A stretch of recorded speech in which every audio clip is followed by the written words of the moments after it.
पुंडलिकवरदार विठ्ठल श्री ज्ञानदेव तुकाराम, पंढरीनाथ भगवान की जय, माऊली ज्ञानेश्वर महाराज की जय, जगद्गुरु तुकाराम महाराज की जय, सद्गुरुनाथ भगवान की जय।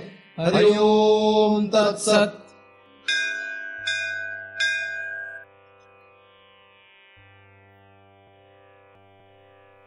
ध्यानमूलं गुरुमूर्ती, पूजामूलं गुरुपदम, मंत्रमूलं गुरुर्वाक्यम, मुक्तिमूलं गुरुकृपा।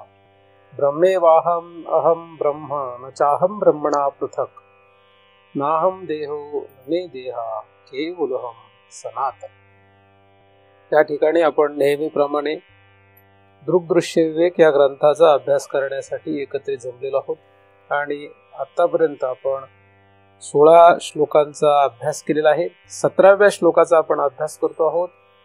अस्य जीवत्वम आरोपात साक्षिण्य अप्य अवभासते, आवृत्तो तु विनष्टायाम भेदे भाते पयाति तत्। असा हा 17व्या क्रमांकाचा श्लोक आहे। या श्लोकामधील पहिल्या भागामध्ये साक्षीवर जीवत्वाचा आरोप होतो आणि हा आरोप म्हणजे आभास आहे किंवा हा आरोप म्हणजे एक प्रकारचा त्याज्य असलेला भास आहे, असा आपण मागे विचार केलेला आहे। मनुष्य जन्म जो आहे हा मुळातच जन्म मरणाचा फेरा चुकविण्यासाठी उपयोगाला येणारा एक देह आहे।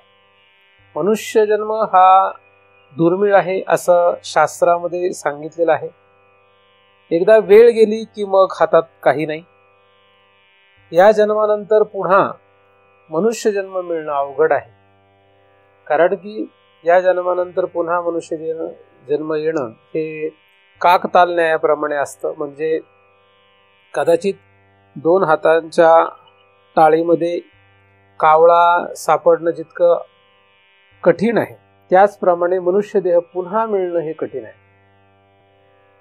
त्यातही त्याचं गणित जर पाहायचं झालं तर साधू संतांनी सांगितल्याप्रमाणे एक एक योनी कोटी कोटी फेरा तेव्हा लागे वारा मानवाचा, या नियमाप्रमाणे, या साधू संतांच्या वचनाप्रमाणे मनुष्य जन्म हा 840 परार्ध वेळा आपण जन्म घेतल्यानंतर आणि मेल्यानंतर मिळण्याची शक्यता आहे। म्हणून खरं तर या जन्मामध्ये फक्त जन्म मरणाचा फेरा कसा चुकवता येईल, हा भवसागर कसा पार करता येईल, याचाच विचार करणं गरजेचं आहे। रोज किंवा महिन्याला असा विचार नाही, तर क्षणाक्षणा करा हाच विचार, तरावया पार भवसिंधू, असं साधू संत सांगतात। म्हणजे आपल्याला प्रत्येक क्षणाला खरं तर हाच विचार करायला पाहिजे। व बाकीचे जे देहधर्म आहेत, या देहधर्मांची काळजी करावी का करू नये, या देहधर्मांची व्यवस्था करावी का करू नये, असा प्रश्न साहजिकच साधारणपणे सगळ्याच माणसांना पडणं शक्य आहे। हे सगळे धर्म सांभाळणे ही एक निराळी गोष्ट आहे आणि या देहधर्मांच्या पाठीमागे रात्रंदिवस गुरफटून राहणं ही दुसरी गोष्ट आहे। रात्रंदिवस याच चिंतेमध्ये जर एखादा मरणार असेल की या 2 देहांची व्यवस्था कशी करावी, या 2 देहांच्या धर्मांची पूर्तता कशी करावी, यासाठी जर रात्रंदिवस एखादा जगत असेल तर त्याचं ते जगणं म्हणजे त्याला खरं तर मरणालाच पुढे कारण आहे आणि तिथून पुढे त्याला पुन्हा पुन्हा पुन्हा पुन्हा मरतच राहावं लागणार आहे। परंतु हे साधारणपणे लक्षात येत नाही। ही माया अशी आहे की आपल्याला ह्याची जी काही तीव्रता आहे ही जाणीव राहत नाही, या तीव्रतेची जाणीव राहत नाही। फक्त चिंतन ऐकताना किंवा एखादा आपण शास्त्र ग्रंथ जो उत्कृष्ट आहे, वेदांतपर आहे, असा ग्रंथ वाचतानाच कदाचित या सर्व विषयाची आपल्याला जाणीव राहू शकते किंवा हे सर्व विषय आपल्या लक्षात राहू शकतात। परंतु त्या व्यतिरिक्त म्हणजे या 2 काळा व्यतिरिक्त, म्हणजे श्रवण करताना किंवा अभ्यास करताना, या 2 काळा व्यतिरिक्त जर आपण पाहिलं आपल्याकडेच, तर आपल्याला या जन्म मरणाच्या फेऱ्याचं एवढं काही विशेष वाटत नाही. ते आपल्याला सहज आहे. आपल्याला जगणं जे आहे हे जगणं इतकं सहज आहे, त्याच्यामध्ये आपल्याला हा परमार्थ किंवा जन्म मरणाचा फेरा चुकवण्याचा विषय हा एक फक्त भाग, एक या जगण्यातला एक भाग झाल्यासारखा आहे. आणि म्हणूनच सगळी माणसं जी आहेत तीही फार मजेत जगत राहतात. फक्त चिंतनाच्या वेळेस मात्र त्यांच्या चेहऱ्यावरचे हावभाव, अभ्यासाच्या वेळेस त्यांच्या चेहऱ्यावरचे हावभाव हे आता मी काहीतरी जन्ममरणाचा फेरा चुकवण्यासाठी करतोच असं दिसतात. परंतु त्याच्यानंतर मात्र जैसे थे पुन्हा इरे माझ्या मागल्या ताक कण्यात चांगल्या या म्हणीप्रमाणे पुन्हा तसंच सुरू असतं. असो, वेळ गेल्यानंतर हाताला काही लागणार नाही. मृत्यू आल्यानंतर आपल्याला काही मिळणार नाहीये. मृत्यूच्या वेळेस तुम्हाला काही मिळणार नाही. मृत्यू येण्याच्या आधी, मरण येण्याच्या आधी आपण जिथपर्यंत सावध आहोत, सावध स्थितीमध्ये जिथपर्यंत आपण जगतो आहोत, तिथपर्यंतच जे काही करणार तेच आपल्या पुढे सोबत जाणार आहे. मरताना काहीतरी जादू होईल आणि महाराज मला मुक्त करतील असं काहीतरी कोणीतरी गैरसमज करून राहू नका. किंवा मरताना काहीतरी एकदम देव प्रकट होईल आणि आपल्याला काहीतरी आशीर्वाद देईल असंही काही कोणी समजू नका. उलट मरण येण्याच्या आधी कदाचित आपल्याला अनेक यातना भोगाव्या लागतील. त्या यातना येण्याच्या आधीच आपल्याला हे सगळं करायचं. कारण जर बुद्धी जर कोलमडली, शरीर जर अस्वस्थ झालं तर आपण हा विचारही करू शकत नाही. जिथपर्यंत शरीर धडधाकट आहे, जिथपर्यंत शरीर नीट आहे, जिथपर्यंत मन आणि बुद्धी शांत स्थिर आहे, तिथपर्यंतच हा विचार करता येणार आहे. एकदा का स्थूल शरीर आणि सूक्ष्म शरीर रोगीट झालं, ही दोन्ही शरीर जर रोगाने ग्रासली की मग मात्र आपण या विषयाचा विचार करू शकणार नाही. म्हणून परमार्थ हा खरं तर तरुणपणामध्ये म्हणजे शरीर सुदृढ असतानाच करायचा असतो असं ज्ञानदेवांचं म्हणणं आहे. आणि त्याप्रमाणेच आपण खरं तर आत्ता शरीर चांगलं आहे हेच आपलं तरुणपण आहे. जरी आपलं वय 50-60 वर्ष असलं तरी सुद्धा जिथपर्यंत शरीर चांगलं आहे, मन बुद्धी चांगली आहे, तिथपर्यंत आपण तरुणच आहोत. ज्या दिवशी मन अस्वस्थ अशांत व्हायला लागेल त्या दिवशी तुम्ही 20 वर्षाचे असले तरी म्हातारेच आहात. कारण 20 वर्षाच्या मुलाला जर चिंता असेल तर तो 20 वर्षाचा नसून म्हातारा आहे, कारण तो चिंताग्रस्त आहे. त्याचप्रमाणे 60 वर्षाचा मनुष्य असेल आणि त्याला जर कुठल्या शरीराला रोग नाही, मनाने तो अस्वस्थ नाही, तर तो सुद्धा तरुणच आहे. म्हणजे शरीराच्या वयानुसार आपण खरं तर वय न बघता त्याची मनस्थिती, त्याची सुदृढता स्थूल शरीराची याप्रमाणे आपण त्याच्याकडे बघून जर आपण त्याला तरुण म्हटलं तर तो म्हातारा मनुष्य सुद्धा परमार्थाच्या लायकीचा आहे. नाहीतर मग तरुण मनुष्य सुद्धा या परमार्थाच्या लायकीचा नाही, मग ती स्त्री असो किंवा पुरुष असो. कारण कितीतरी स्त्री पुरुष तरुणपणामध्ये या विषयामध्ये येऊ शकत नाही. कारण ते दिसायला तरुण आहेत परंतु खरे तर ते तरुण नसून वेगळ्याच विषयामध्ये गुरफटलेले असल्यामुळे त्यांच्यासाठी हा विषय राहिलेला नाही. असो, हा विषय वैयक्तिक आहे. परमार्थ हा वैयक्तिक विषय असं मी पुन्हा पुन्हा सगळ्यांना सांगत असतो. परमार्थ हा काही समूहाचा विषय नाही. जरी आपण इथे या ठिकाणी आता समूहाने बसलेलो असलो तरी सुद्धा हा खरा तर समूहाचा विषय अजिबात नाही. परमार्थ हा फक्त वैयक्तिक एकट्याचाच विषय आहे. त्यामुळे समूहामध्ये जरी आपण श्रवण करत असलो तरी समूह मुक्त होणार नाहीये.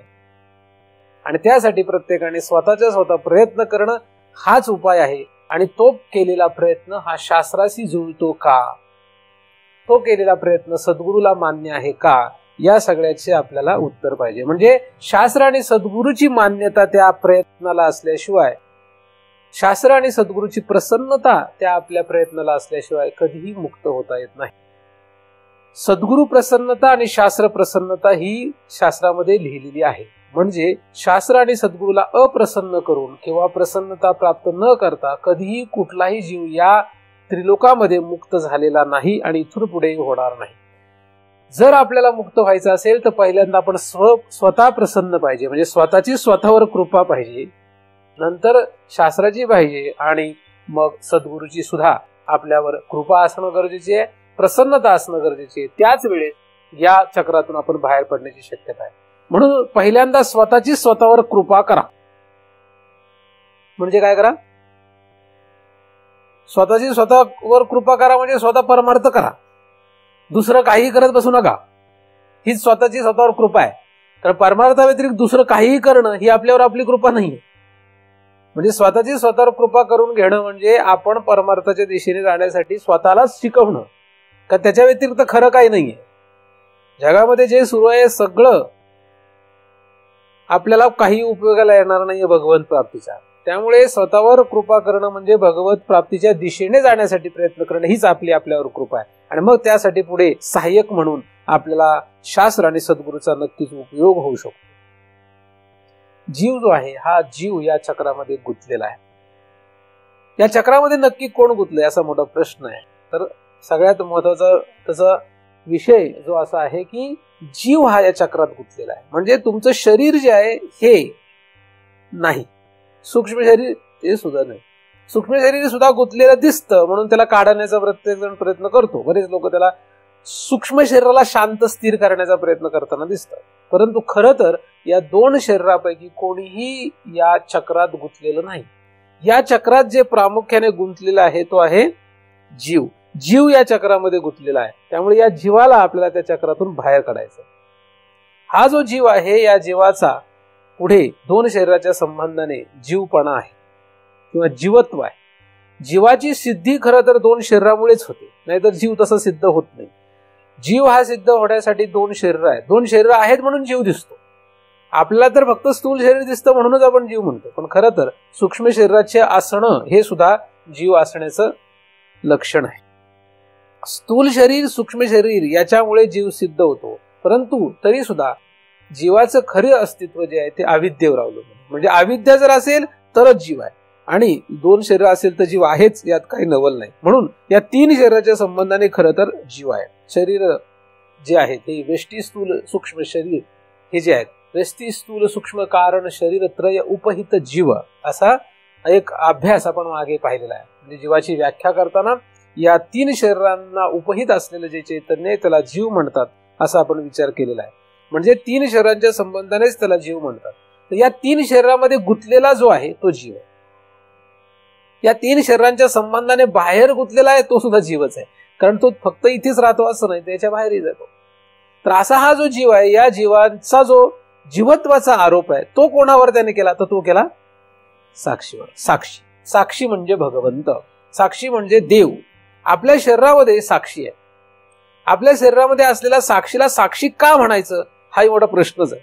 साक्षी त्याला म्हणायचं कारण की जीव आहे. जीवाच्या संबंधाने त्याला साक्षी ही पदवी आलेली आहे. खरं तर त्याला साक्षी म्हणायची गरज नाही. परंतु या ठिकाणी साक्षी हा जो शब्द आला तो यांच्याकडे पाहणारा, यांच्यापासून तटस्थ असलेला, यांच्यामध्ये अजिबात न गुंतलेला, या स्थूल सूक्ष्म शरीर कारण शरीर यामध्ये न गुंतलेला असा जो आहे तो साक्षी आहे. खरा खरा आहे साक्षी. म्हणजे खरे आपण साक्षी आहोत.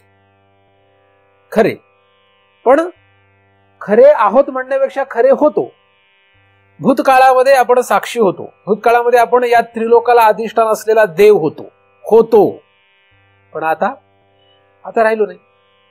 आता आपण काय झालो हे आपल्यालाही माहित नाही. काय झालं, आपण कोण झालो, आपली काय दयनीय अवस्था झाली ही कळली एखाद्याला तरी फार मोठं काम झालं त्याच. पण आपण काय झालोय हेच कळत नाहीये. स्त्री झालोय का पुरुष झालोय, चांगलं झालंय का वाईट झालोय, पापी झालोय का पुण्यवान झालोय, काय झालोय हेच आपल्याला कळेना. इतकी दयनीय अवस्था. पण खरं तर होतो साक्षी. मग आपण आता जे काही झालं, स्वतःला जे काही समजतो हे सगळं त्या साक्षीवर आरोप करणं. जे काही समजतो आपण ते सगळं त्या साक्षीवर आरोप करतो. आणि जे काही समजतो ते का समजतो आपण ते, कारण की त्या पदार्थांमध्ये आपण गुंतलेलो असतो. म्हणून त्या पदार्थाशी आपला संसर्ग असतो किंवा तादात्म्य असतं. त्या पदार्थाशी आपलं ममत्व असतं किंवा अहम असतं. म्हणून आपण त्या साक्षीवर तसा आरोप करतो. उदाहरणार्थ बायको आहे, ही बायको माझी असं म्हणालो की मग लगेच आपण कोण होतो, लगेच नवरा होतो. आता ही बायको माझी नाही असं म्हटलं की नवरा राहू का आपण? दृढपणे एखाद्याने लक्षात घेतलं ही बायको माझी आहे का नाही माहित नाही मला, तर तो कोण होईल, तो नवरा राहील का? राहणार. दृढपणे त्याने लक्षात घेतलं पाहिजे की मला जे समजतो ते का समजतोय. आपण आपल्याला जे काही समजतो हे का समजतो? आपण स्वतःला जे काही समजतो ते सगळं एकतर स्थूल शरीर किंवा सूक्ष्म शरीर यांच्यावर आरोपित केलेल्या धर्मांना मम समजून किंवा अहम समजून आहे, किंवा स्थूल देहाला चिकटलेले जे काही पदार्थ आहेत, जी काही माणसं असतील किंवा जे काही अचर सृष्टीतले सुद्धा असतील, यांना आपण मम म्हटल्यामुळे किंवा त्यांनी आपल्याला मम म्हटल्यामुळे हे घर माझं आहे असं म्हटलं की लगेच आपण संपलेलो आहोत. या घराला माझं म्हटलं रे म्हटलं की आपल्याला काही वाटत नाही, दुःख होत नाही, आपल्याला उलट आनंद वाटतो, माझं घर आहे. परंतु नुसतं या घराला माझं म्हटल्याने आपण संपलेलो आहोत हे माणसांना कळणं अशक्य आहे, किती ग्रंथ वाचले तरी. हे वाचून कळत नाही, आणि वाचून कळत माणसं शिकत नाही, शिकणार नाहीत. अख्खा वेदांत कळून पेला आणि या घराला माझं म्हटलं तर तो त्याच क्षणाला तिथेच संपलेला आहे. तो पुन्हा कधी मुक्त होण्याचा प्रश्न येत नाही. त्याने अख्खा वेदांत सांगितला तरी उपयोग नाही, वेदांतातले सगळे खाणाखुणा सांगितले तरी उपयोग नाही, कारण तो या घराला माझं समजतो. मुक्त होता परिबळे झाला बद्ध करून या छंद माझे माझे. म्हणून मी सगळ्या लोकांना सांगत असतो की बाबांनो, या सगळ्यातून बाहेर जर पडायचं असेल तर पहिल्यांदा स्वतःवर लक्ष द्या, दुसऱ्यावर लक्ष देऊ नका. स्वतःवर लक्ष द्या म्हणजे आपण स्वतः या साक्षीवर काय काय आरोप करतोय यावर लक्ष देणे आहे. कारण या आरोपित केलेल्या ज्या गोष्टी आहेत याच्यामुळेच आवरण आहे. साक्षीवर आरोप हाच जो विषय आहे, साक्षीवर केलेला आरोप हाच आवरण आहे, हेच आवरण आहे. त्याच्या खऱ्या स्वरूपाला लोपवणारी तीच गोष्ट आहे. आपण साक्षीवर जो काही आरोप करणार त्यामुळेच आवरण झालं. साक्षीला जर आपण म्हटलो की नवरा आहे तर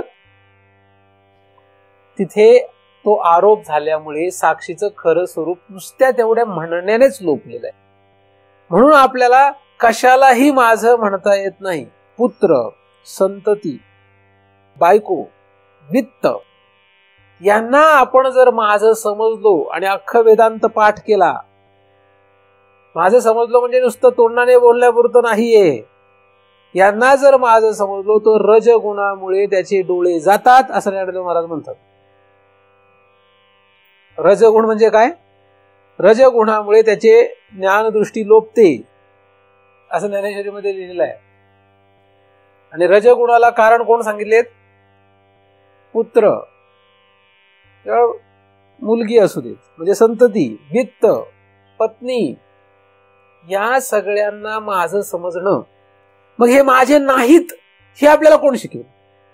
हे तर आम्ही वाचतो, हे आपण वाचतो ना, तर नाही वाचतो. पण आपल्याला ते दृढ होत किती वेळा वाचा? एकदा, दोनदा, तीनदा, हजार नाही, लाख वेळा वाचा. किती वेळा? लाख वेळा वाचा, तरी ते दृढ राहणारच. बायकोला बायको म्हणणारच, मुलाला मुलगाच म्हणणार, नवऱ्याला नवराच म्हणणार, संपत्तीला माझीच संपत्ती म्हणणार. कसं बाहेर पडणार यामध्ये? बाहेर कसं पडणार आहे? आम्हाला नाही पडायचं बाहेर, मग हा आपला विषयच नाही. मग तुम्ही आपल्या धर्मशास्त्रामध्ये जा, तुम्हाला वाटेल ते करा, इकडे तिकडे फिरा, भटका, संसार चक्र मोठा आहे नाही का? एखाद्याला वाटलं की हे अवघड विषय आहे, मग अवघड आहेच तो विषय. ज्ञान खडग म्हणतात त्याला. हे काय? येणे ज्ञानशास्त्रे तिखट आहे. ज्ञानशास्त्र तिखट आहे, पचायला अवघड आहे. पचायला म्हणजे का अवघड लिहिलेलं असेल? आपण तर एवढी ज्ञानेश्वरी वाचतो, आम्हाला कधीच अवघड वाटत नाही हो. थांबा, महाराजांशी तुमची अशी भेट नाही झाली अजून खरी. महाराजांची तुमची खरी भेट झाली की मग अवघड वाटायला लागेल, हे की नाही? महाराजांनी ज्ञानशास्त्र उघडलं की मग अवघड जाईल. हे बोलणं हे काही ज्ञान नाहीये, हे ज्ञान नाहीये, ही माहिती आहे, ही पुस्तकातही आहे. हे जे बोलतोय आपण हे काय? हे पुस्तकातही आहे.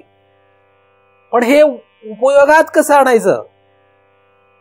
हा आरोप संपवायचा कसा? याला काय उपाय करणार? हा कुठं माहित आहे? नुसत्या पुस्तकात वाचल्याने मुक्त होत नाही कोणी, नाही का? होणार पुस्तकात तर लिहिलेलं आहे, तुम्ही तर पंचकरणात सगळं वाचलंय की शरीर माझं नाहीये म्हणून. शरीर माझं नाही, धनदार हे माझं नाहीये, हे पुस्तकात वाचलेलं का नाही वाचलेलं? आता त्याचा उत्तर शोधायचंय. म्हणजे ते कसं आपल्या अंमलात येईल, अंमल कसा करणार, त्याचा अंमलबजावणी कशी करणार, त्याचं उत्तर काय? ह्याच्यातलं काय सोडू शकता का तुम्ही? याच्यातलं सगळं तुकोबांनी सांगितलं, नको नको म्हणा गुंतू मायाजाळी. हे मायाजाळ आहे, आणि मायाजाळ म्हणजेच अडकवणारी गोष्ट नाही का? आरोप तर केलाच आहे, आता काही आरोप आम्ही करणार नाही असं म्हणू शकत नाही ना. आरोप करणे म्हणजे काय? साक्षीवर आरोप केलाय. कसला आरोप केलाय? जीवत्वाचा. म्हणजे काय केलंय इथे तर त्यांनी दिलंय, जीवत्व आरोपात. कोणावर? साक्षीवर. साक्षीवर जीवत्वाचा आरोप, हे शास्त्रात लिहिलंय. म्हणजे काय केलंय नक्की? हे घर माझं आहे हा साक्षीवर आरोप आहे. आपल्याला लक्षात येते.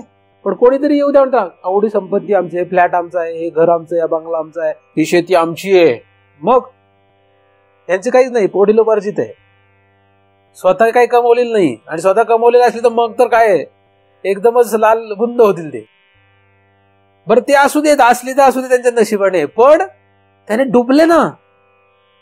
नुसता एक शब्द, हा फ्लॅट माझा आहे, हे घर माझं आहे, नुसत्या ह्या वाक्याने तुम्ही अनंत जन्म फिरणार आहात. एकच वाक्याने. मग ही बायको आहे म्हटल्यानंतर अजून अनंत जन्म. हा नवरा आहे माझा म्हटल्यावर अजून अनंत जन्म. जेवढे तुम्ही वाढवत जा, तुम्ही मोजा किती होत, प्रत्येकाला अनंत जन्म आहे. प्रत्येक या म्हणण्याला अनंत जन्म आहे आपल्याला. म्हणून ते गणित जे आहे ते मोठं आहे. साधू संतांनी जे गणित मांडलं ते एवढं विनाकारण नाही म्हटलेलं. मग याच्यातून बाहेर कसं पडलं? जीवत्वाचा तर आरोप केला, आता आरोप संपवायचा आहे. आरोप घालवणार कसा?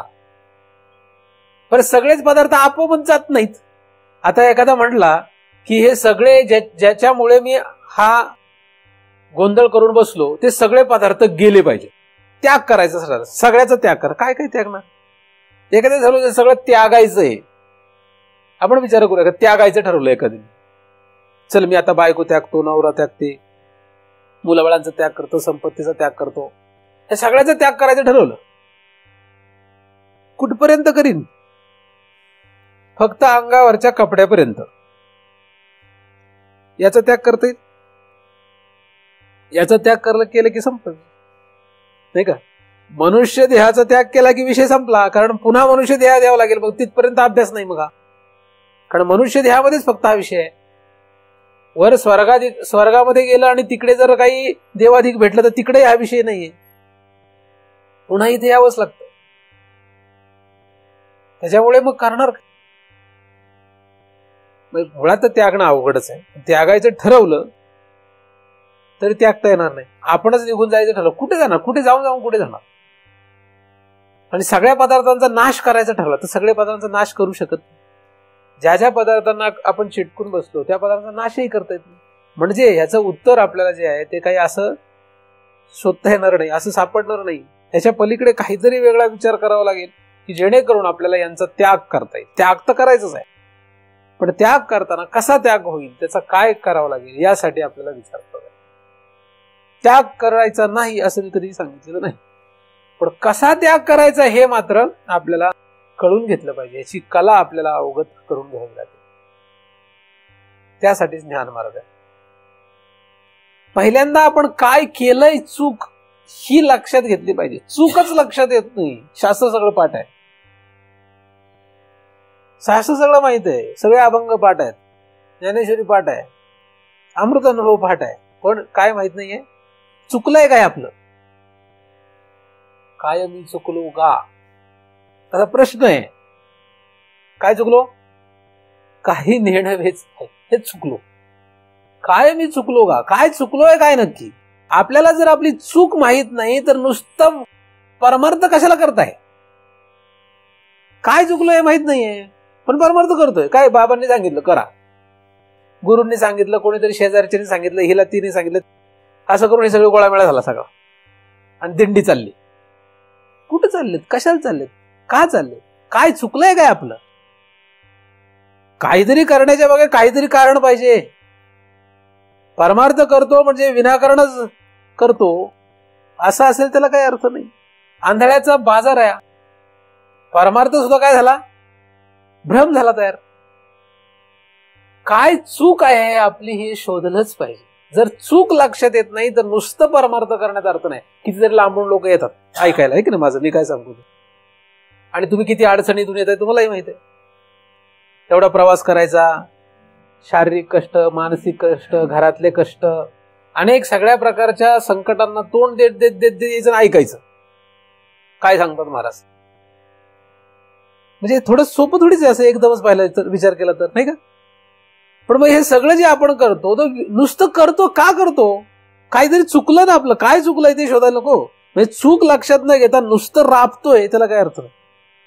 आणि म्हणून मुक्त होत नाही. 20-20, 25-25 वर्ष काय, 30 वर्ष काय, 50 वर्ष काय. किती वर्ष तुम्ही परमार्थ करता हे महत्वाचं नाही, तो कसा करता हे महत्वाचं आहे. म्हणजे काय नक्की चूक झाली होती जेणेकरून हा आपल्याला परमार्थ करावा लागला. परमार्थ करणं म्हणजे प्रायश्चित्त आहे. परमार्थ करणं म्हणजे काही फार मोठी महान गोष्ट नाहीये. लोकांना असं वाटतं आम्ही परमार्थ करतो, फार मोठे, आम्ही बाकीच्या लोकांपेक्षा फार शहाणे आहेत. काही शहाणे बिनी नाही, प्रायश्चित्त भोगतोय आपण. शहाणे कुठले आलोय. परमार्थ करावं लागणं ही सुद्धा दुर्दैवाचीच गोष्ट आहे, पण ती आता करावी लागेल. यांच्यापेक्षा, व्यवहारातल्या लोकांपेक्षा नक्कीच चांगलं असेल, पण खरी ती दुर्दैवाची गोष्ट, दुःखकारक गोष्ट आहे ती, परमार्थ करावा लागणं. कारण आपण साक्षी असताना स्वतःला भलतंच काहीतरी मानून मग ते सोडवण्यासाठी प्रयत्न करणं हे म्हणजे फारच अवघड. म्हणजे आधीच राजा आहे परंतु स्वतःला रंक मानायचं आणि कोणाच्या तरी दारात जाऊन भिक्षा मागायची आणि त्याने भिक्षा वाढली नाही म्हणून रडत बसायचं आणि मग कोणाला तरी विचारायचं मी भिकारी एक राजा आहे, आणि मग तो त्याला समजावून सांगतो आणि मग तो भिकारी म्हणून त्याला कोणी वाढलं नाही म्हणून त्याच्यावर तू जर काही उत्तर शोधू लागला तर तो राजा कुठला. म्हणजे नसतं भिकारपण घ्यायचं आणि त्या भिकारपणाच्या दोषामध्ये रडत बसायचं. भिकारपण कुठलं, नसलेलं भिकारपण. अशी परिस्थिती खरी आपली आहे. म्हणजे आपल्याला चूक आपली माहित नाही, पण आपण काय करतोय, परमार्थ करतो. चूक माहित. चूक काय, ही चूक काय, चूक आहे अस्य जीवत्वम आरोपात, ही चूक आहे. मग ती चूक कळली आपल्याला. आता कशी कळली, शास्त्रातल्या शब्दाने कळली. जीवत्वाचा आरोप कोणावर, साक्षीवर. साक्षीवर जीवत्वाचा आरोप करणे ही चूक आहे. हा साक्षी म्हणजे कोण, आपण खरे. म्हणजे आता काही दुसरं कोणावर तरी आरोप केलेला नाही, तो आपणच आपल्यावर केलेला आरोप आहे. आणि बरं त्या आरोप करण्याने आपल्याला चांगलं वाटतंय का वाईट वाटतंय हेही आपल्याला कळेना. म्हणजे मी श्रीमंत आहे असं म्हणण्याने चांगलं वाटावं का वाईट वाटावं. मी श्रीमंत आहे, आम्ही लोक श्रीमंत आहोत या म्हणण्याने त्याला चांगलं वाटावं का वाईट वाटावं. त्याला खरं काय वाटलं पाहिजे, त्याला वाईट वाटलं पाहिजे. एखादा म्हटला मी गरीब आहे तर त्याला काय वाटावं, चांगलं वाटावं का वाईट वाटावं, त्याला पण वाईटच वाटलं पाहिजे. तू श्रीमंत आहे का गरीब आहे याला काही किंमत नाही. परंतु लोकांना मी श्रीमंत आहे असं म्हणायला आणि मी श्रीमंत होईन असं करायला काहीही दुःख वाटत नाही. लोक उलट रात्रंदिवस त्याच्या पाठीमागे झटतायत. कसा श्रीमंत होईल, कसं मी माझं जगाला दाखवीन की मी कसा मोठा आहे. म्हणजे जगाला आपलं मोठेपण सिद्ध करण्यासाठी व्यावहारिक सगळे प्रयत्न करण्यामध्ये अख्खा आयुष्य वाया जाते. पैसे कमवणे, नातेवाईक गोळा करणे, जास्तीत जास्त गोळामेळा तयार करणे. काय करायचं आपल्याला याचं. जेवढं काही आपण राबतो हे सगळं राबताना आपल्याला आपल्याजवळ काहीतरी हे सगळं असावं हाच मुळात हेतू आहे. आणि आपल्याजवळ काहीच नसावं, काही नसावं असं वाटणं हे मुमुक्षत्व आहे. काहीच नकोय आपल्याला, काहीच नाही. पैसे नाही, बायको नाही, नवरा नाही, अन्न नाही, पाणी नाही, काहीच नाही. कशाचीच अपेक्षा नाही. जो चिंतिना देहभरण. देहभरण म्हणजे सगळं, फक्त खाणे हे देहभरण नाही, डोळ्याने पाहणं हे सुद्धा देहभरणच आहे, कानाने ऐकणे सुद्धा देहभरणच आहे. पण असं होत नाही. आपण काय करतोय, आपण एवढे आरोप त्या साक्षीवर करून बसलो आणि ते आरोप करून त्याच्यानंतरही आपण त्याच्यात धन्यता मानतो, हे दुर्दैव आहे. वाईट वाटावं. आपण स्वतःला माणूस म्हणून घेण्यामध्ये सुद्धा खरं तर वाईटच वाटणं आहे. मी माणूस आहे, मी मनुष्य आहे असं म्हणणं सुद्धा चांगले नाही. मनुष्य झालाय दुर्दैवच झालं. फक्त वाईटातलं चांगलं आहे की या देहामध्ये आल्यानंतर भगवंताची प्राप्ती करता येण्याचा विषय आहे. मी बायको झाले, मी नवरा झालो, मी बाप झालो, मी आई झाले, वाटोळं झालंय ते, चांगलं नाही झालेलं ते. मी आजोबा झालो, मी आजी झाले, डबल वाटोळं झालं. तू म्हणाला आम्ही थोडी जबाबदार आहे. तुम्हीच जबाबदार आहे. कोण जबाबदार त्याला? तुमचंच पाप आहे ते, ज्याच्यामुळे तुम्हाला हे दुःख भोगावं लागतं. आपल्याकडे जे काही आहे हे सगळं आपल्याला डुबवणार आहे हे लक्षात आलं पाहिजे. आणि हे लक्षात आणून देणारं कोणीही नाही. उलट हे सगळं बरोबर आहे, छान आहे असं म्हणणारे लोक आहेत. ह्याच्यातून बाहेर कसं पडायचं हे सांगणारे तर कोणीच नाही. आता मी सांगितलेले लोक काय करतात? मी सांगितलेले लोक दुसऱ्याला सांगतात आणि मग कोरडा पाषाण राहतात स्वतः. हे मी तुम्हाला फक्त तुमच्यासाठीच सांगतोय. हे दुसऱ्याला सांगायला मी सांगत नाही. हे फक्त तुमच्यासाठीच आहे. आणि तुम्ही स्वतः ते कसं अंमलात आणावं यासाठी विचार करा. शास्त्र हे वाचून दुसऱ्याला सांगण्यासाठी नाही. शास्त्र हे वाचून स्वतःचा उद्धार करून घेण्यासाठी असलेला विषय आहे. पण जगात मध्ये परिस्थिती निराळी आहे. हे लक्षात नाही राहिलं तरी चालतंय. काही पाठ करायची गरज नाही. फक्त हे वाचून आपल्याला आपला उद्धार कसा करता येईल याचा विचार करणे आहे. कुठलाही श्लोक, कुठलीही ओवी, कुठलंही प्रमाण अजिबात लक्षात ठेवण्याची गरज नाहीये. राहिलं लक्षात तर ठीक आहे, नाही राहिलं तरी ठीक आहे. चुकलं प्रमाण तरी ठीक आहे, नाही चुकलं तरी ठीक आहे. मुळात हा विषय दुसऱ्यासाठी नाहीच.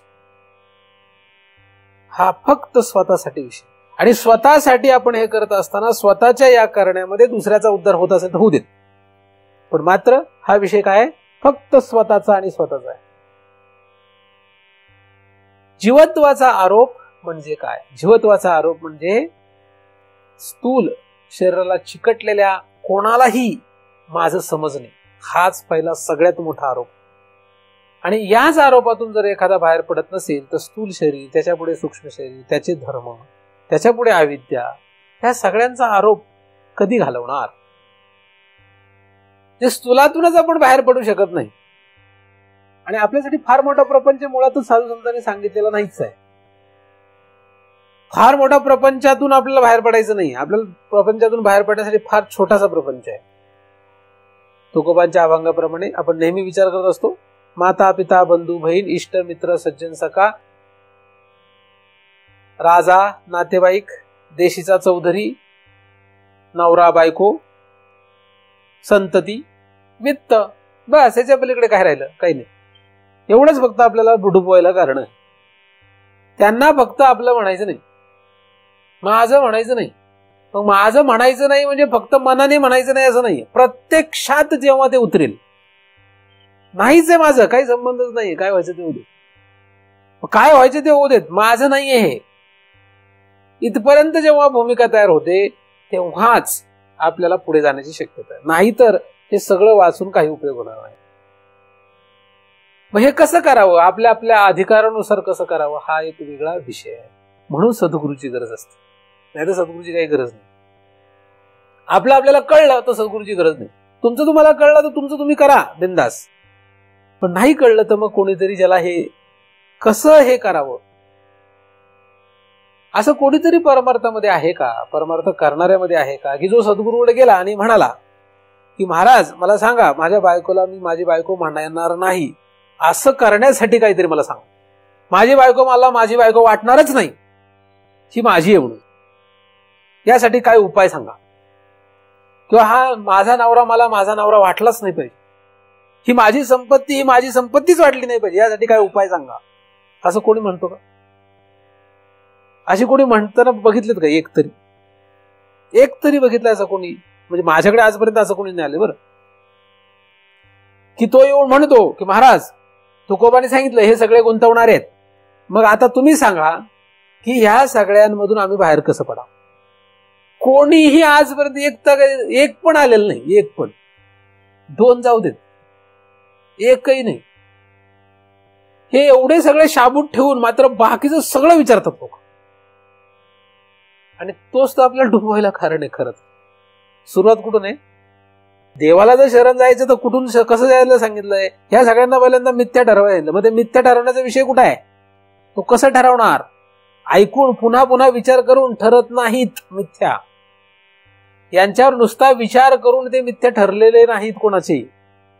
पुन्हा पुन्हा विचार केला तरी मिथ्या ठरत नाहीत. बरं वाटतं, अंगात बळ येतं, पण किती दिवस? जिथपर्यंत तुम्ही शास्त्र वाचता, जिथपर्यंत श्रवण करता तिथपर्यंत. शास्त्र वाचणं बंद केलं, महाराजांचं ऐकणं बंद केलं की पुन्हा जैसे ते होणार आहे की नाही? पुन्हा ते सगळे आपलेच वाटायला. शास्त्र वाचलं की मग तेवढ्या काळापुरते वाटत नाहीत बरं ते आपले, तेवढ्या काळापुरतं मिथ्यात्व लागतं. पण नंतर मात्र पुन्हा ते आपलेच वाटायला लागतात. मग शास्त्र आपलं वाटत नाही, महाराज आपले वाटत नाही. शास्त्राचं खरं वाटत नाही, महाराजांचं खरं वाटत नाही. यांचं सगळ्यांचं खरं वाटतं.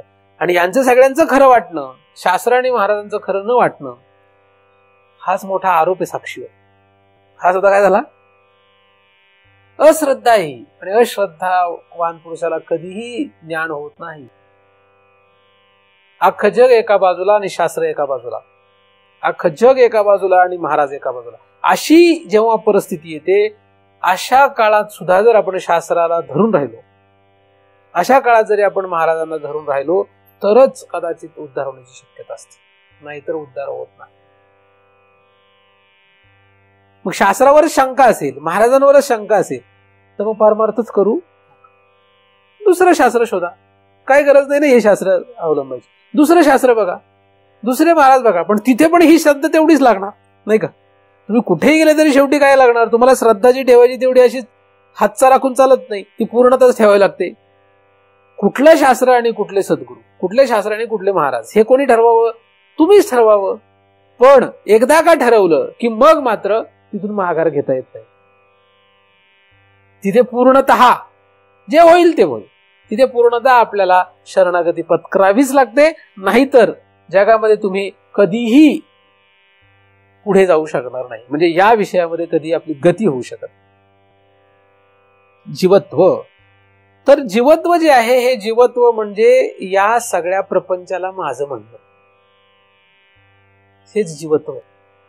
हाच साक्षीवर आरोप आहे, माझं नाही. हे पहिल्यांदा लक्षात घेतलं पाहिजे. कोणाचं आहे आपल्याला काही घेणं देणं नाही. पण आपल्याला व्यवहारात जगताना हे सगळं सिद्ध करत राहावं लागतं सारखं, की आपलंच आहे, आपलंच आहे, आपलंच आहे, माझंच आहे, माझं, हे सिद्ध करत राहावं. प्रत्येक व्यवहार जागा झाल्यापासून झोपेपर्यंत आपल्याला असाच करत राहावं लागतो की हे माझं कसं आहे हे सिद्ध करत राहावं लागतं. मग कसं करावं, कसं बाहेर पडावं, ही एक कला आहे. त्यासाठी मात्र आपल्याला योग्य मार्गदर्शकाचीच गरज आहे. त्याशिवाय कधीही याच्यातून बाहेर पडता येणार नाही. जीवत्वाचा जो आरोप साक्षीवर आपण करतो ती याची सुरुवात आहे, आणि हीच मरेपर्यंत लोक याच्यातूनच बाहेर नाही येऊ शकत. मग त्याच्या पुढे जी गोष्ट आहे ते सूक्ष्म शरीर आहे. सूक्ष्म शरीराशी संबंधित अनेक गोष्टी आहेत. काम, क्रोध, लोभ, मोह, मद, मत्सर, असंख्य विकार. आणि सगळे विकार हे दोनच गोष्टीमध्ये बसतात, एक तर पाप किंवा एक तर पुण्य. कुठलाही विकार असू दे, तो एक तर पापात बसतो किंवा पुण्यात बसतो. आणि माणसं मरतात, पण ह्या पाप आणि पुण्याच्या पलीकडे विचार नाही करू शकत. मरेपर्यंत आपल्याला दोनच गोष्टी वाटतात स्वतःबद्दल, एक तर मी पापी आहे किंवा एक तर मी पुण्यवान. त्याच्या पलीकडे काही वाटत नाही. म्हणजे या पाप आणि पुण्याचा पुन्हा एकदा आपल्यावर आरोप. तसा हा बाह्य आरोप आपण विचारात घेतला स्थूल शरीराच्या संबंधाने, तसा सूक्ष्म शरीराच्या संबंधाने प्रमुख आरोप काय? मी पापी आहे किंवा मी पुण्यवान, हा आरोप आहे. आणि हा आरोप आपण आपल्यावर करतो.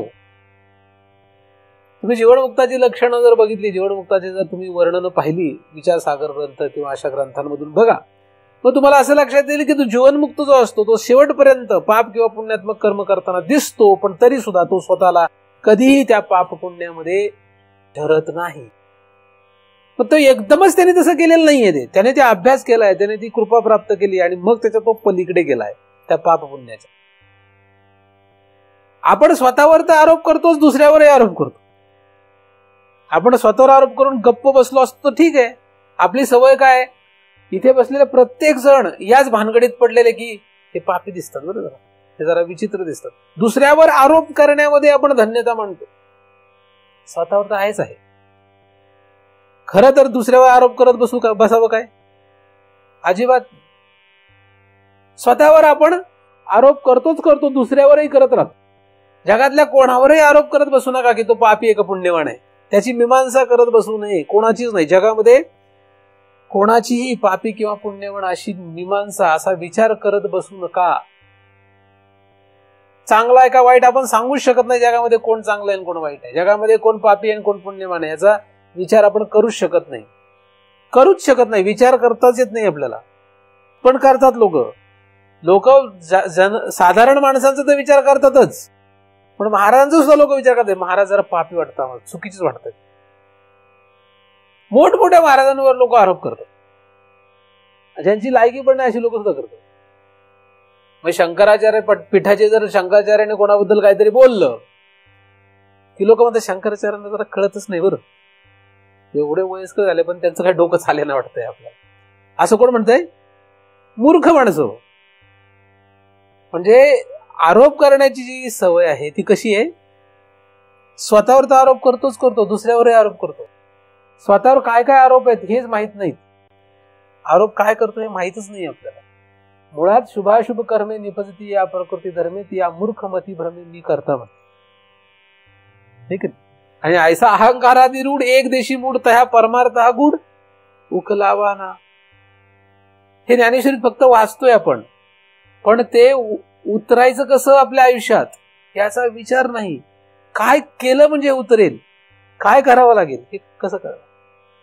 आणि अशा लोकांना ज्ञानदेव महाराज मूर्ख आणि मतिभ्रम झालेले म्हणतात, आणि त्यांना हा परमार्थ उकलणार नाही असं म्हणतात. मग आता त्याच्यापेक्षा त्यांनी काय सांगावं अजून वेगळं? म्हणजे सूक्ष्म देहामध्ये असलेले हे जे प्रमुख दोन विषय आहेत, शुभ आणि अशुभ, पाप आणि पुण्य, त्यांच्या आरोपाने आपण पुन्हा डुबलेलोच आहोत, दबले गेलेलो आहोत. देखे बा पुढीलांचे ओझे जरी आपल्या माथा घ्यायचे तरी सांग कान दाटीचे धनुर्धरा. या सगळ्याचं ओझं आपल्या डोक्यावर घेतलंय आपण. दुसऱ्यावरही लादतोच आहे. अपराध आहे तो. बरं काय अपराध आहे, पण तो आपण करतो. दुसऱ्याचं जाऊ दे, दुसऱ्याकडे लक्ष द्यायला वेळ नाही आपल्याकडे. दुसऱ्याकडे लक्ष द्यायला वेळ नाही, स्वतःकडे तरी लक्ष दिलं पाहिजे की आपण स्वतः हे जे आपण स्वतःवर आरोप करतोय हे आरोप योग्य आहे का नाही. स्वतःवरच करतो पण एकदमच तिथपर्यंत पोहोचता येत नाही. म्हणून मी तुम्हाला बाहेरून सांगितलं, आधी बाहेरून सुरुवात करा. कारण एखादा स्वतःला समजू लागला मी पापी नाही पुण्यवान नाही असं समजू लागला, आणि नंतर म्हटला ही बायको माझी आहे, हा नवरा माझा आहे, हे घर माझं आहे, असं जर म्हणाला तर हे त्याच्यापेक्षा मोठं पाप आहे की जे त्याने स्वतःवर आरोप करून घेतला. म्हणजे एकदमच सूक्ष्म देहातल्या याच्यापर्यंत जाता येत नाही. म्हणजे आचरणात आणताना, अनुभवात आणताना एकदम तिथे नाही जाऊ शकत. आधी हे सगळं सुटावं लागतं. या सगळ्यांमधून आपण आतून जीवापासून पहिले बाहेर यायला लागतो. हा सगळा विचार जो काही परमार्थ आहे तो आपण जीवापासून विचार करतो आहोत. स्थूल शरीरापासून विचार नाही करत आहे आपण, मनापासून बुद्धीपासून हा विचार नाही करत. हा विचार कोणाचा आहे? हा जीवाचा आहे. कारण जीवाचाच आपण विचार करतो आहोत, कारण जीवाचाच हा आरोप आणि जीवावरच हा सगळा खेळ सुरू आहे. म्हणून आपण या जीवाच्या पासून विचार करतो. तुमचं स्थूल शरीर कुठे राहतं, काय करतं हे महत्वाचं नाही. सूक्ष्म शरीरात तुमचा काय गोंधळ चाललाय हा महत्वाचा नाही. तुमचा जीव कशाला माझं म्हणतोय हा अत्यंत महत्वाचा विषय. आणि जीव ज्याला चिटकून बसतो, जीव जर एखाद्याला चिटकून बसला तर तो चिकटलेला जीव काढणं हे फारच कठीण आहे, त्याच्या स्वतःसाठी सुद्धा आणि दुसऱ्यासाठी सुद्धा. कारण किती वर्ष लोकांनी चिंतन ऐकली किंवा परमार्थ केला तरी सुद्धा जर जीव संपत्तीला चिटकून बसलेला असेल तर महाराजांनी काही म्हणू देत, ते महाराजांचं चिंतन ऐकणार नाही एक वेळ, पण संपत्तीला चिटकून बसतील, सोडून देतील, महाराजांना सोडून देतील ते. म्हणते जाऊ दे, काय घेणं नाही, आपली संपत्ती कोण, हे सगळ्याचं काय करायचं. मग लोक म्हणतात अहो मग ह्याचं काय, आम्ही हे सोडून द्यावं काय? नका सोडू, यम सोडवीन मग तुम्हाला, तुम्ही नका आहे ना पुढे. मग काय करा. काही लोक गमतीने माझ्यासमोर म्हणतात, मी म्हणतो बरं ठीक आहे सांभाळा, मस्त चालू द्या. तुम्ही नाही सोडलं तर मग कोण सोडीन? मी तर तुम्हाला जीवापासून सोडायला सांगतो, यम तुम्हाला प्रत्यक्षात सोडायला देईल. फरक आहे ना. महाराज दयाळू का? कारण ते जीवापासून सोडायला सांगतात. आणि यम क्रूर का? कारण तो प्रत्यक्षात घाव घालतो आणि वेगळा करून टाकतो. तो ठेवत नाही तुम्हाला संपत्तीत, बायकोत, नवऱ्यात, त्यांच्या गोंधळात, त्यांच्या प्रपंचात तो तुम्हाला प्रत्यक्षातच ठेवणार नाहीये. महाराज तरी फक्त जीवापासून निघा म्हणतात, जीव गुतू नका तिथे असं म्हणतात, हे की नाही? पण तरी आपण ऐकत. म्हणजे आपण शिष्य कोणाचे खरे? यमाचे शिष्य. ज्यांना यमाचं शिष्य होण्यामध्ये मजा वाटते त्यांनी महाराजांचं शिष्य तुपच करू नये. आम्ही यमाचे शिष्य आहोत असं म्हणावं. सगळ्या जनसामान्य प्रकार काळाचे शिष्य आहोत. नियती, काळ यांचे आम्ही शिष्य आहोत.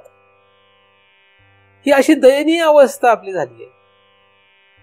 कुठेही राहा, स्थूल किंवा सूक्ष्म देहात, स्थूल किंवा सूक्ष्म प्रपंचात कुठेही राहा, पण जीव जर त्याच्यात गुंतून राहिला, जीव गुंतून राहणे हाच साक्षीवर आरोप आहे. काय आहे माहिती नक्की? आरोप केलाय म्हणजे काय केलाय? आपला जीव यांच्यात गुंतून राहणे हाच साक्षीवर आरोप आहे. स्थूल शरीर हलवायला सांगितले का नाही? स्थूल शरीर तुमचं कुठेही असू देत, नवऱ्यासोबत असू देत, बायकोसोबत असू देत, संपत्तीत असू देत, जीव आहे का? आणि आमचा जीव त्याच्यात नाहीच हे असं म्हणू नका. ते सिद्ध करा. काय करा? कोणाला सिद्ध करा? पहिलं स्वतःलाच सिद्ध करा. म्हणजे सिद्ध करून दाखवा. कोणाला? पहिलं स्वतःलाच सिद्ध करून दाखवा, मग सद्गुरूला सिद्ध करून दाखवा. बाकी जगाला सगळ्यांना सिद्ध करून दाखवण्याची गरज नसते, नाही का? सगळ्यांना सिद्ध करून दाखवायची गरज नाहीये. अहंता आदी भावा आपुलिया, झाडा देऊनी आघवया, पत्र घेती ज्ञानी ये जया मूळ घराशी. पत्र घेती म्हणजे सर्टिफिकेट. काय घालवलं त्यांनी? अहंतादी भाव. अहंतादी म्हणजे अहम आणि मम. अहम आणि मम घालवलं आणि पत्र घेतलं म्हणजे काय केलं? गुरुकडून ते शिक्कामोर्तब करून घेतला. जिथपर्यंत गुरुकडून तो शिक्कामोर्तब नसतो तिथपर्यंत कोणीही मुक्त नसतो. कोणीच नाही, तुम्ही काय मी काय. म्हणजे आपण आता याच्यात गुंतलेलो नाही, हे पहिल्यांदा स्वतःला शिकवायचंय आणि मग गुरुकडून, शास्त्राकडून तपासून घ्यायचंय की आपण याच्यात गुंतलेलो नाही. तर या दोन प्रपंचात जीव गुंतून राहणे याचंच नाव काय? साक्षीवर आरोप. याचाच अर्थ काय? साक्षीवर आरोप. कशाचा? जीवत्वाचा.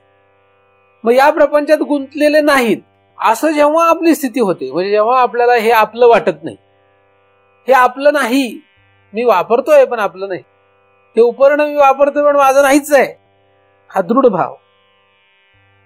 वापरतोय शरीर, मी वापरतोय पण हे शरीर माझं नाहीच, हा दृढ भाव. असं जेव्हा आपण क्रमाने स्थूल आणि सूक्ष्म प्रपंचाविषयी करू तेव्हा आपोमत एक वेगळी अवस्था त्या जीवाची तयार होते. आपोमत होते. ती काय होते?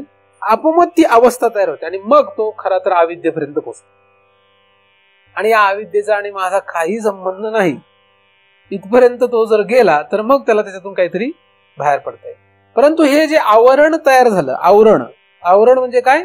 आवरण ज्याच्यामुळे काहीतरी झाकलं जातं त्याला म्हणतात आवरण. तर इथे आवरण काय आहे? अविद्या हे आवरण आहे नव्हे. अविद्येचं आवरण हे एक अंश आहे. त्या आवरण या अंशामध्ये त्या अविद्येने काय केलंय? झाकलंय. कोणाला? साक्षीला झाकलं. आवरणाने साक्षीला लोपवलेलं आहे. आवरण आणि दुसरा भाग काय? विक्षेप. विक्षेप म्हणजे काय याचा आपण विचार केलेला आहे. या विक्षेपाला आपण आपलं समजतो, मम समजतो किंवा अहम समजतो.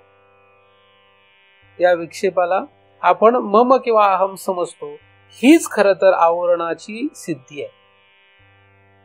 मुळात अविद्या, आवरण, विक्षेप, मल असे वेगवेगळे भाग करायची गरजच नव्हती, पण तसं केलंय.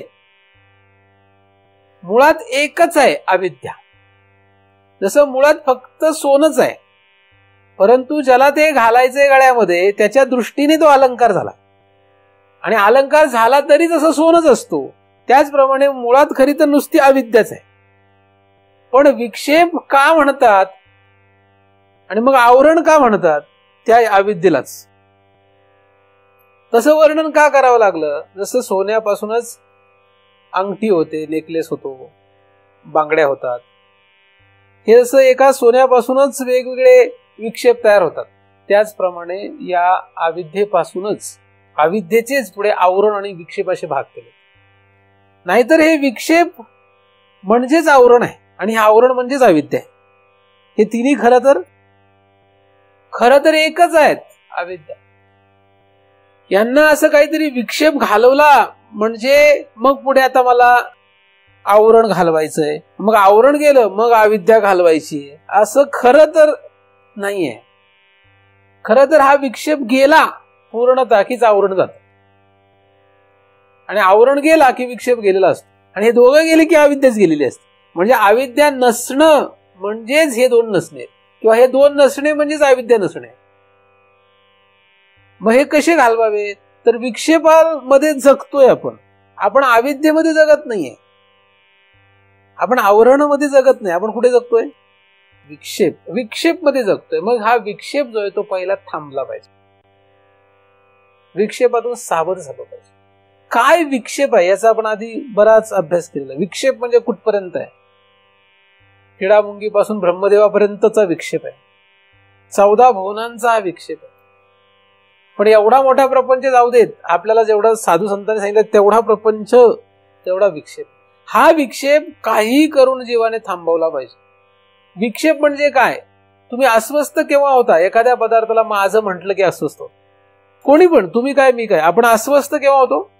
एखादा पदार्थ माझा आहे असं म्हटलं की अस्वस्थता तयार होते. का? कारण तो माझा आहे असं म्हटल्यानंतर त्या पदार्थाच्या प्राप्तीने, त्या पदार्थाच्या भोगाने आपल्याला सुख होतं. आणि जर तो पदार्थ आपल्याला माझा वाटला आणि मिळाला नाही तर दुःख तयार होतं. अख्ख्या सुख दुःखाची उपलब्धी जी आहे त्या पदार्थाच्या त्या अनुकूलता प्रतिकूलतेवर, त्याच्या प्राप्तीवर अप्राप्तीवर अवलंबून असते. आणि हे सगळं आपल्याला माझं वाटतं म्हणून आहे. माझं वाटलंच नाही तर त्याच्या प्राप्तीने अप्राप्तीने एवढा फरक पडत नाही. म्हणून हे सगळं माझं वाटतंय म्हणूनच त्यांची व्यवस्था, म्हणूनच त्यांचा हा सगळा खेळ सुरू आहे. माझं काही नाहीच आहे त्यामुळे प्रश्न येतोच कुठे? हे माझं आहे असं म्हटलं की लगेचच आपल्याला त्याच्या पुढे अनेक कामं लागतात. आणि माझं नाहीच आहे म्हटल्यानंतर मग आपल्याला काही काम लागत. ठीक. म्हणून विक्षेप कमी झाला की आवरण जाण्याची शक्यता आहे. आवरणाचा नाश कसा करावा हे एखाद्याने जर शास्त्रातून शोधलं तर अविद्या, त्या अविद्येचं आवरण हा अंश. आवरण म्हणजे आपण स्वतःला साक्षी न समजणे, यालाच म्हणतात आवरण. म्हणजे काय? मी भगवंत नाही हेच आवरण आहे. मी देव नाही, स्वतःला भगवंत न समजणं, यालाच आवरण असे म्हणतात. मग एखादा स्वतःला भगवंत म्हणू लागला तर स्वतःला म्हणजे कोणाला असा प्रश्न तयार होतो पुढे. म्हणू द्यात, एखादा म्हणेल मी मुक्त आहे, मी भगवंत आहे, मी साक्षी आहे, म्हणू देत. पण तू स्वतः म्हणजे मी कोणाला म्हणतोस हा महत्वाचा प्रश्न. देहाला एखादा मी समजून जर स्वतःला भगवंत समजलो तो जगातला तो सगळ्यात मोठा मूर्ख माणूस आहे. सगळ्यात मोठा. देहाला मी समजून जर स्वतःला तो भगवंत समजू लागला तर जगातला सगळ्यात मोठा मूर्ख आहे. मग तसं सूक्ष्म देहाचं. सूक्ष्म देहाला मी समजून जो एखादा कोणी भगवंत समजत असेल स्वतःला तर तो मूर्ख आहे.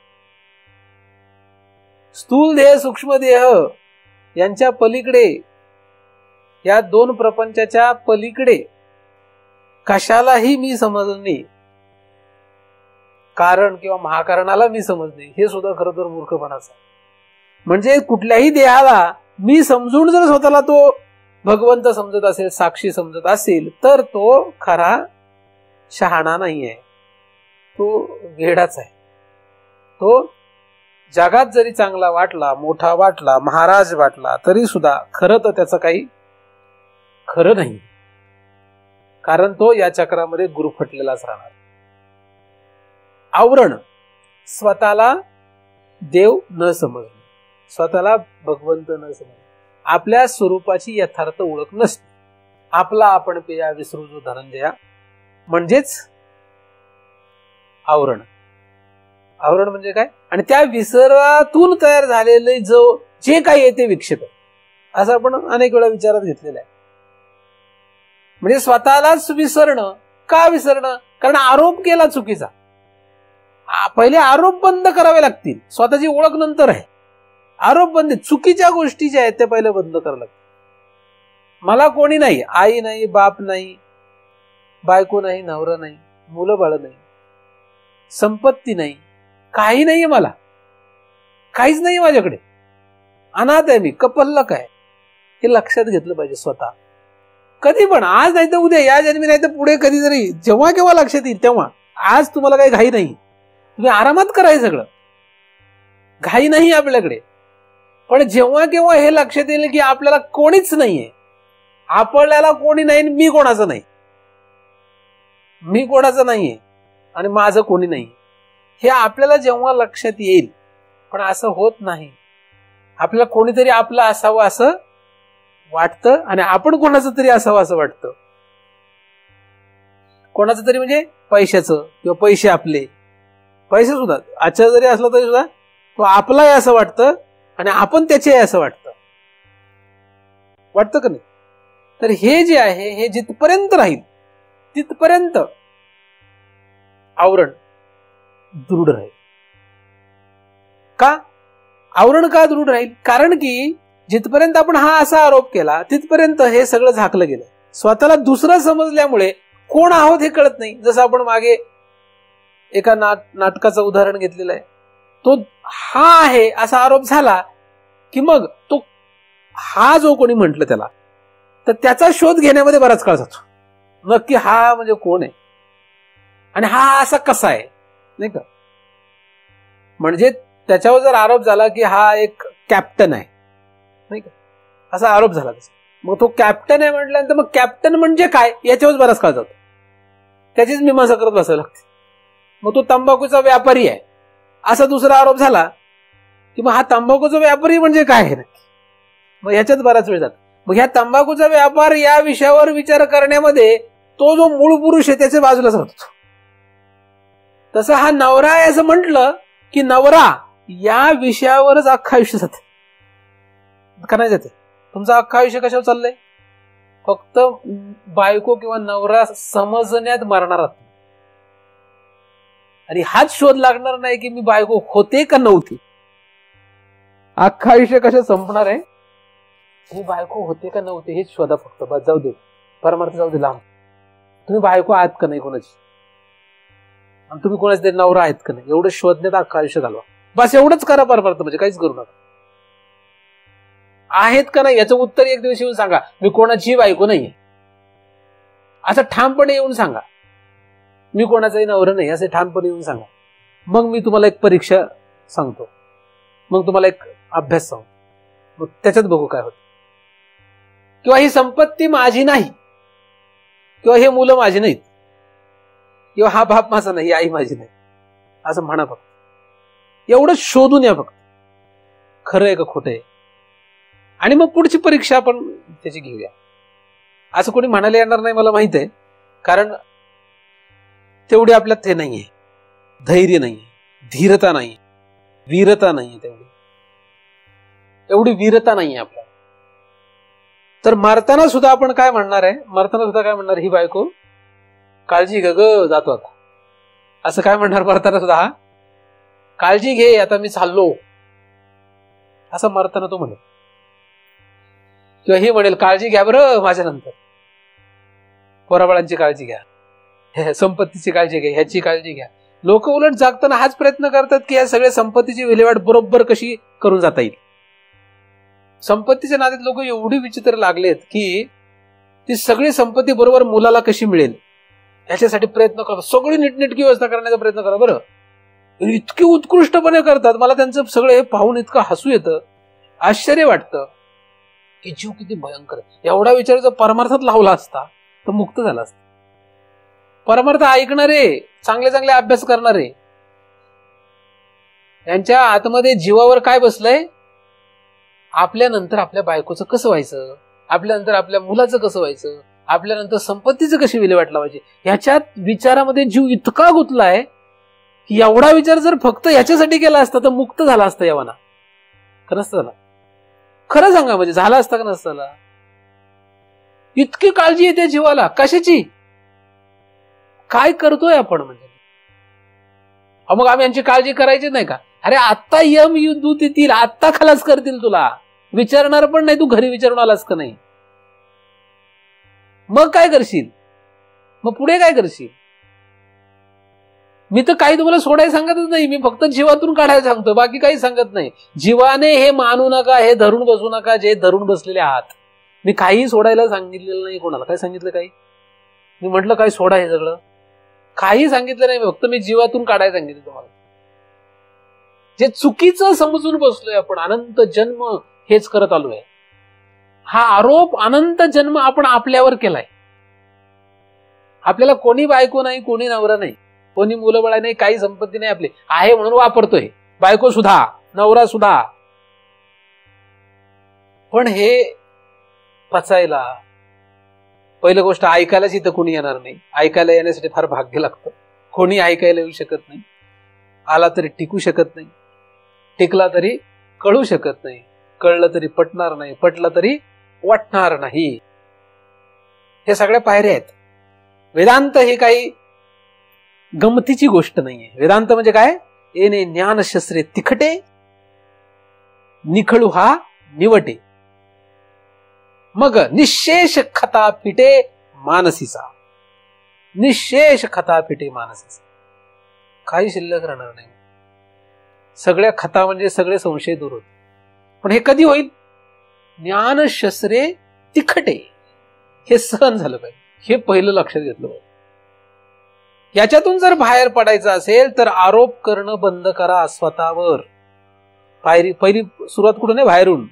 बाहेरून सुरुवात करा. एकदमच आतमध्ये जर स्वतःवर आरोप करणं बंद केलं आणि बाहेरचं तसंच शिल्लक ठेवलं तर तुमचा पाया कच्चा आहे.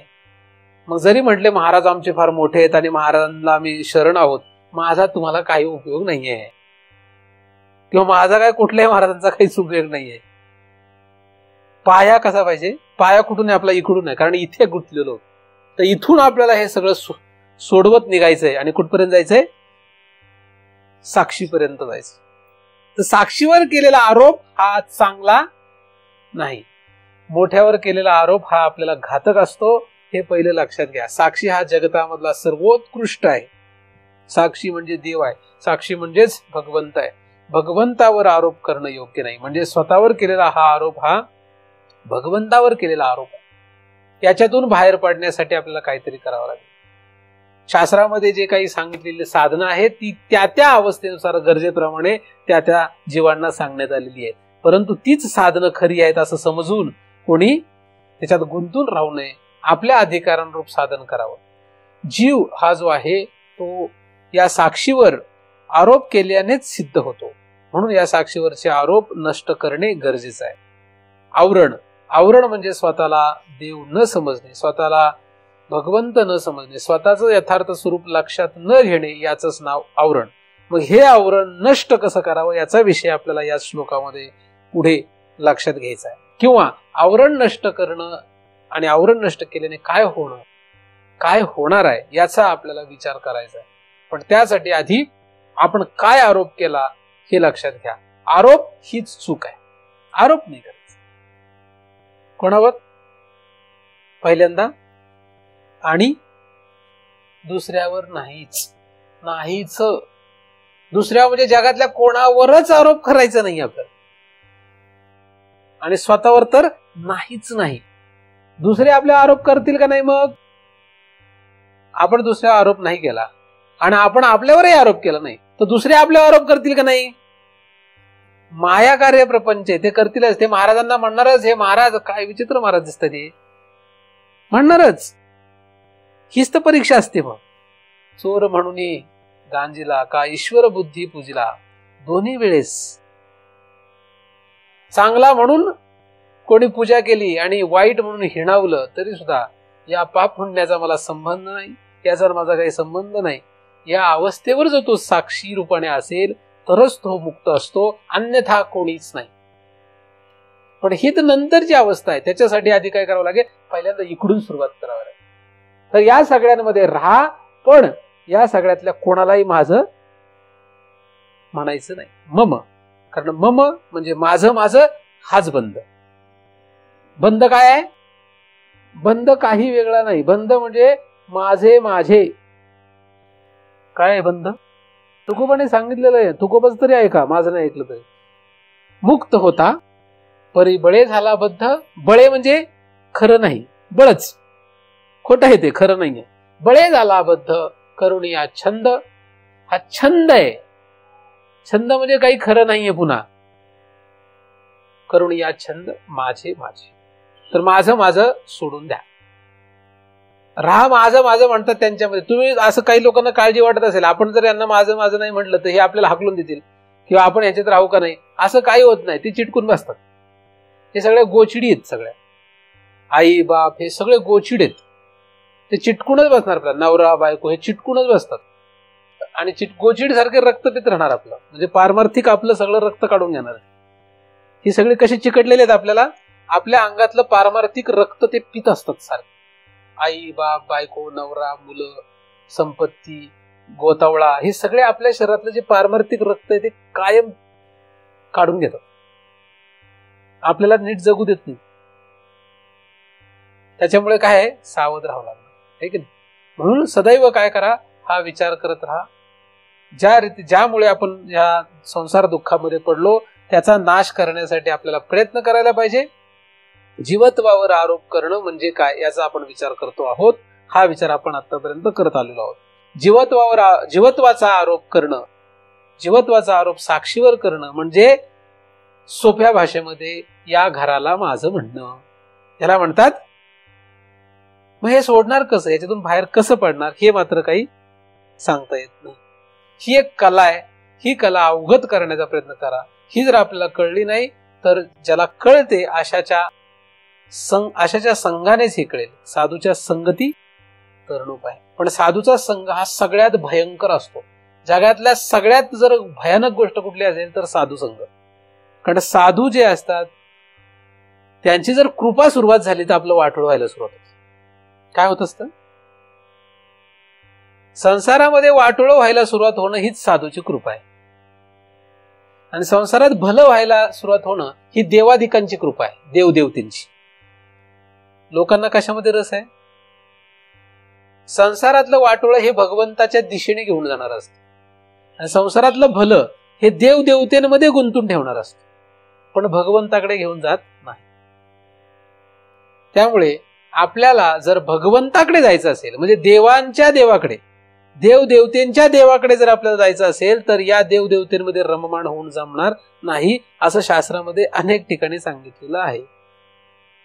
त्यामुळे या देवदेवतेंचे पशु होऊ नका आणि या संसारातल्या कोणाचेही पशु होऊ नका.